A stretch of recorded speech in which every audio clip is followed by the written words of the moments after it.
господин Stubb как-то перешел те... Mr. Stubb has now moved away from those traditional conservative views that have always characterized Finnish society and Scandinavia in general, namely, a balanced approach to cooperation with Russia. We may well have had our differences on matters relating to European policy, but when it comes to endorsing what are, in essence, terrorist acts, it seems to me that the overwhelming majority of Finnish society, as demonstrated by the statements made by several Finnish MPs, will not support Mr. Stubb. No one should ever express support for such actions, whatever the motivation. No one. If you do, you are a terrorist yourself. If you are also the president, I think people should question whether this is the president. Obviously, it's not my business. Finland is a sovereign state, but they should question whether they've elected the right president. A person who condemns, excuse me, supports, cannot be considered a normal, sane individual. When it comes to lessons in democracy, we definitely don't need anyone teaching us about it. We have a genuine democracy. As for the so-called leading exponent of democracy, the United States, there is absolutely no democracy there whatsoever.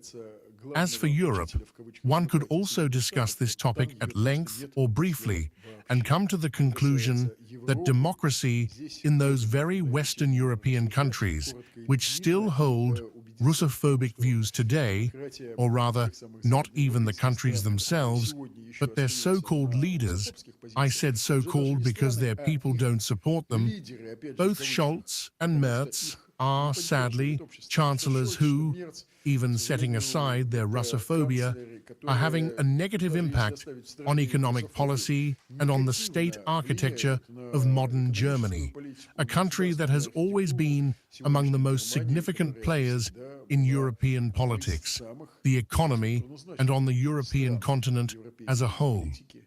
This is precisely where the crisis lies. It is not merely a crisis of democracy.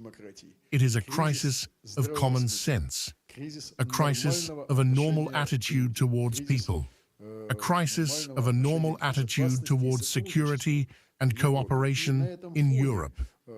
Against this backdrop, parliamentarians, public figures, and ordinary people in many countries are returning to common sense and the centuries-old values of European civilization, values that have nothing in common with the trends being imposed from across the ocean.